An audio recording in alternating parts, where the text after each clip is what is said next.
Beneath the red clay hills of South Carolina sits something most people have never heard about. A gold deposit so large it could rival active operations in Nevada and Alaska. Not legend, not rumor. Geological surveys conducted over the last decade using ground-penetrating technology have mapped mineralized zones that earlier generations of prospectors never reached. The numbers suggest billions of dollars in recoverable gold. Enough to transform the economy of an entire region. Employment, infrastructure, tax revenue on a scale South Carolina hasn't seen since the textile mills were running at full capacity. The deposit is real. The technology to extract it exists. The economics could work at current gold prices. So here's the question nobody's answering. If all of that is true, why isn't anyone mining it? And if they try, what happens to the people living on top of it? South Carolina's gold story didn't start in 2010. It started almost 2 centuries earlier, in the 1820s, when farmers in Lancaster County began finding gold nuggets in their creek beds. Decades before California. The first documented American gold rush happened here, in South Carolina, North Carolina, and Georgia. The Carolina Slate Belt. The Hala mine near Kershaw had become the largest gold producer east of the Mississippi River by the 1830s. Miners pulled ore from shafts hundreds of feet deep using hand tools, black powder, and sheer determination. At its peak, the region produced hundreds of thousands of ounces. Towns sprang up around the mines. Assay offices opened. For a brief moment, South Carolina was the gold capital of the young United States. Then, it all stopped. The California gold rush of 1849 drained the labor force westward. The accessible, high-grade deposits near the surface ran out. Mining technology of the era could not reach deeper ore bodies economically. Most of South Carolina's gold operations had shut down before the Civil War even began. A few struggled on into the early 1900s, but they were shadows of what had come before. When President Roosevelt ordered all gold mining operations closed during World War II to redirect labor and resources to the war effort, South Carolina's gold rush was already a forgotten chapter in history textbooks. The assumption became that the gold was gone, played out, not worth looking for. That assumption held for 70 years. Modern geology proved it wrong. In 2014, OceanaGold Corporation, an international mining company, began acquiring land around the old Hale mine site near Kershaw. They were not chasing surface deposits or rehashing 19th century claims. They brought in modern geological survey equipment that had not existed when the mine shut down. Ground-penetrating radar mapped mineralized zones thousands of feet down. Seismic imaging revealed fault structures no 19th century prospector ever saw. Core drilling rigs pulled samples from depths the old-timers never dreamed of reaching. What they found changed the entire conversation. The gold-bearing formations did not stop where the 1800s miners hit bedrock. They extended downward through multiple geological layers, part of an ancient volcanic system that had been buried and compressed over hundreds of millions of years. The mineralized zones were not just deeper, they were more extensive than anyone had mapped before. Geologists analyzing the core samples identified ore grades comparable to active operations in Nevada's Carlin Trend, one of the most productive gold districts in the world. The surveys suggested that what previous generations had mined was essentially the tip of a much larger deposit, one that stretched across thousands of acres and potentially ran beneath neighboring counties. By 2017, OceanaGold had filed updated resource estimates with the Securities and Exchange Commission. Millions of ounces of recoverable gold locked in rock formations that 19th century technology could not touch, but 21st century methods absolutely could. Staggering does not begin to cover it. The question shifted from whether the gold existed to something far more complicated. How much is actually down there, and what would it take to get it out? The resource estimates filed with the Securities and Exchange Commission in 2017 put the Haley mine's proven and probable reserves at over 4 million ounces of gold. That's not speculative tonnage buried under miles of impossible rock. That's recoverable gold using current extraction methods at economically viable depths. To put that in perspective, the average large-scale gold mine in Nevada processes ore containing roughly 1 ounce of gold per ton of rock. Haley's ore grades were running comparable, sometimes higher. 4 million ounces at current gold prices translates to roughly $8 billion in gross value before extraction costs. That's Tier 1 asset territory. Mining economists who analyzed the project compared it favorably to mid-tier operations in Alaska and Nevada that had been producing steadily for decades. The projected mine life exceeded 20 years of continuous operation. Annual production estimates hovered around 150,000 ounces once full-scale extraction ramped up. That level of output would generate hundreds of millions in revenue every year, creating hundreds of direct jobs and potentially thousands more in supporting industries. South Carolina hadn't seen an industrial operation of that scale since the collapse of the textile sector. The tax revenue alone could fund infrastructure projects across multiple counties. Oceana Gold wasn't chasing a small vein or gambling on speculative drilling. They were sitting on a proven deposit with the kind of economics that get mining companies to break ground. The feasibility studies checked out. The geology was solid. The market conditions were favorable. The numbers worked. The gold was real. So why did it take until 2017 to restart operations? And why does barely anyone outside the industry know this deposit exists? Finding gold is one thing. Getting it out of the ground 2,000 feet down is something else entirely. Deep pit mining operates on a completely different scale than the shaft and tunnel operations that shut down in the 1940s. You are not sending a crew down with hand drills and black powder. You are engineering an industrial complex that has to move millions of tons of rock, manage massive volumes of groundwater, maintain structural integrity under immense geological pressure, and do all of it while keeping workers safe in an environment where a single miscalculation can be catastrophic. Mining engineers who evaluated the Haley project faced challenges that did not exist in the original 19th century operations.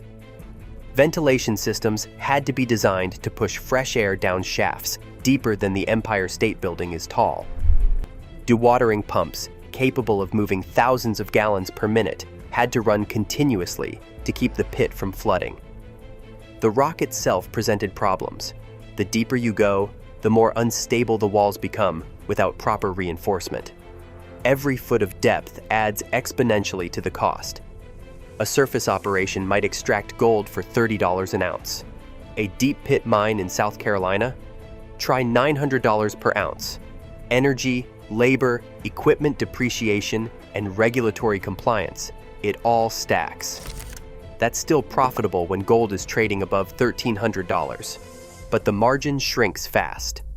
Compare that to Nevada's open pit operations, where relatively shallow deposits and arid conditions make extraction far cheaper.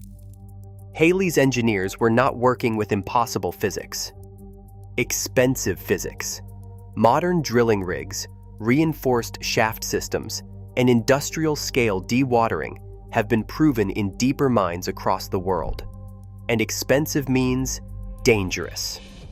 In 2019, a mine in Ontario flooded when dewatering pumps failed during a power outage. 7 miners were trapped for 16 hours, 2,000 feet down, in rising water and absolute darkness. They survived. Barely. That's the risk South Carolina's operation carries every single day.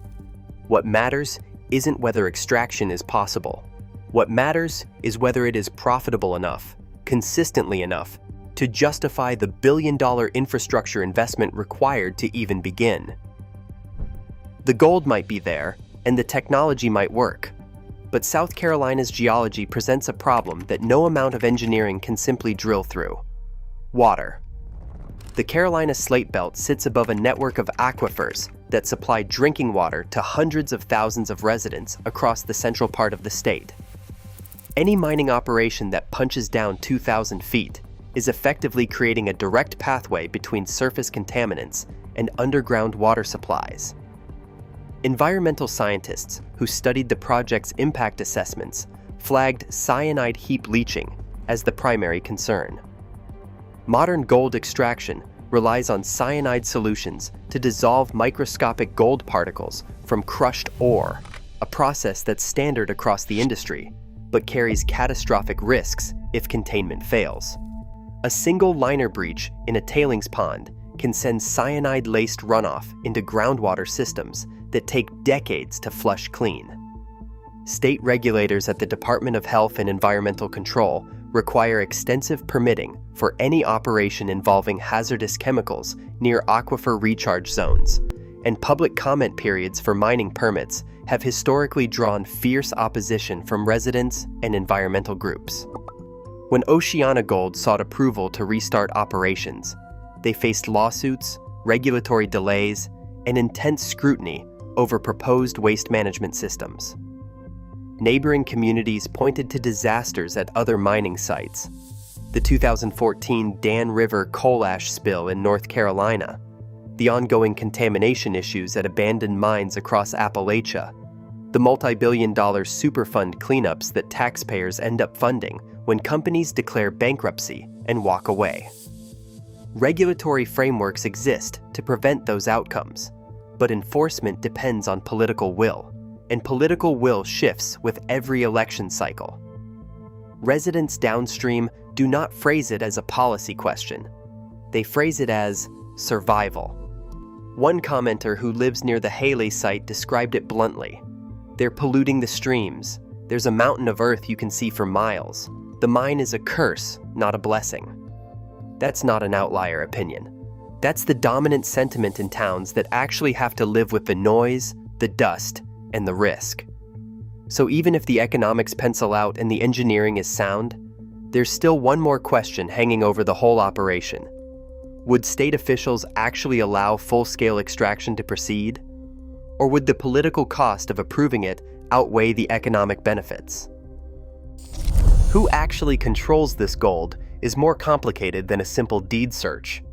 Mineral rights law in the state operates on a split estate system, meaning surface ownership doesn't automatically include subsurface mineral rights unless explicitly stated in the title.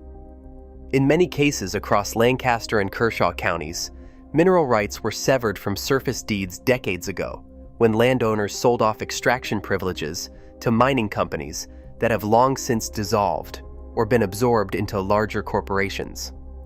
Some families living on land above proven gold deposits have no legal claim to what's beneath their feet. Others own both, but lack the capital or technical expertise to do anything with it. OceanaGold's entry into the Haley project came through acquisition.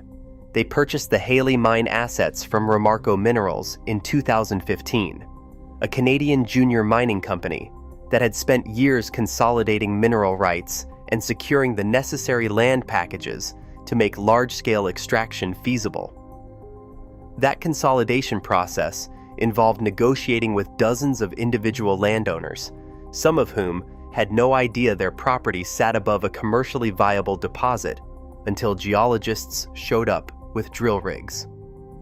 One family in Lancaster County discovered they owned 50 acres of land, but not a single ounce of the gold beneath it. The mineral rights had been sold off in 1952 by a grandfather they'd never met, signed away for $200 in a transaction nobody thought mattered until OceanaGold showed up with lease offers. The family gets nothing. The company gets everything. That is how split estate law works, and it's legal. Corporate interest in the region extends beyond Haley. Exploration companies have quietly filed claims across the Carolina Slate Belt, conducting surveys and acquiring mineral leases in areas where historical records suggest untapped extensions of the same geological formation.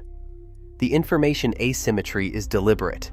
Mining companies don't advertise their exploration activity because land prices spike the moment word gets out that gold might be present. While the public sees one active mine, industry insiders are watching a much larger game playing out across property records, geological databases, and quiet lease agreements that never make the news. What matters now isn't just who owns the gold beneath their land. It's who's positioning themselves to control the next phase of extraction, and what they know that the rest of us don't. What's happening now isn't playing out in press releases or public hearings. It's happening in permit databases, property transaction records, and the kind of quiet corporate maneuvering that only surfaces when you know where to look. OceanaGold has filed multiple expansion applications with state regulators over the past 3 years, requests to extend the operational footprint of the Haley mine beyond its current boundaries. Those applications include proposals to deepen existing pits, expand tailings storage capacity, and conduct exploratory drilling in adjacent parcels where surface rights have recently changed hands. Industry analysts tracking precious metals markets have noted a pattern. When gold prices climbed above $1,800 an ounce in 2020, land acquisition activity across the Carolina Slate Belt accelerated. Small parcels near known mineralized zones traded hands through shell companies and limited liability entities with opaque ownership structures, the kind of purchases that don't trigger media attention but show up in county assessor filings months later. Stock movements tell another part of the story. OceanaGold's share price tends to correlate with production reports from Haley, and any mention of reserve expansion or permit approvals in quarterly earnings calls moves the needle. Analysts who follow junior mining companies have flagged upticks in exploration expenditures across South Carolina, money being spent on geophysical surveys and core sampling in regions that haven't seen serious attention since the 1980s. If this were moving toward a major expansion of extraction operations, the early signals would look exactly like this: quiet land consolidation, regulatory groundwork, and capital allocation toward exploration before any public announcement. The timeline question is what keeps insiders watching. Comparable projects, from discovery to first production, typically take 7 to 12 years when permitting goes smoothly. Haley's restart took longer because of legacy contamination issues and regulatory pushback. Whatever comes next will face the same gauntlet, and possibly a harder one, because public awareness is higher now and opposition is organized. The waiting game isn't over. It's moved behind closed doors. The public won't know what was decided until the paperwork gets filed, or until the bulldozers show up. If OceanaGold's expansion plans move forward and the deeper deposits prove economically viable, the impact on South Carolina's economy would be substantial, but concentrated in ways that tend to follow predictable patterns. Economic historians who study resource boom towns point to a consistent cycle. Initial employment surges as construction begins, followed by sustained operational jobs that pay well above regional averages. Then secondary employment growth in support industries like equipment maintenance, logistics, and hospitality. Oceana. Gold's current operation employs around 300 people directly, with wages averaging $70,000 a year in a region where median household income sits closer to $45,000. A full-scale expansion could triple that workforce during peak construction phases and permanently add another 500 jobs once production ramps up. Tax revenue follows a similar multiplication effect. Mining operations pay property taxes on equipment and land, corporate income taxes on profits, and royalties to the state based on extracted value. At current production levels, Haley generates an estimated $40 million annually in direct and indirect tax contributions. If reserves expand, as geological surveys suggest, That number could climb past $100 million, funding that state officials often earmark for infrastructure improvements and school budgets in affected counties. But the pattern breaks down when you look at where that money actually goes and how communities absorb the disruption. Nevada's Carlin Trend created thousands of high-paying jobs, billions in tax revenue. And the small towns surrounding those mines? They're still struggling with housing shortages, strained public services, and economic collapse every time gold prices drop. When gold prices drop, layoffs hit fast, and the tax base collapses before local governments can adjust budgets. The long-term question isn't whether South Carolina could handle a mining boom economically. It's whether communities want the trade-offs that come with it. Gold beneath South Carolina matters because of what it represents beyond one state's mineral wealth. Every major geological survey conducted over the past 2 decades has reached the same conclusion. The technology to map subsurface deposits has advanced faster than our ability to extract them economically or politically. What that means is simple. More commercially viable mineral deposits sit beneath American soil right now than at any previous point in history, and most of them will stay there for decades because the gap between knowing where resources are and being allowed to extract them keeps widening. What's happening here isn't unique. It's a test case. If a deposit this size, this close to existing infrastructure, in a state with relatively permissive mining laws, still can't move from geology to production without years of regulatory negotiation and community opposition, then the larger question becomes whether the United States is willing to be a mining country at all anymore. The land doesn't care. 400 million years ago, volcanic activity formed the Carolina Slate Belt, and the gold will still be there whether anyone digs it up in 5 years or 50. Yet the tension won't resolve itself. Someone will eventually decide that the price is right, the politics are favorable, and the opposition is manageable. When that happens, everything about Lancaster County changes overnight.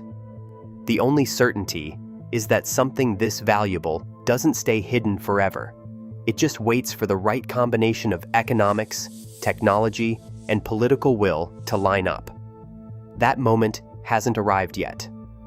The waiting game, though, is already over for the people who know where to look.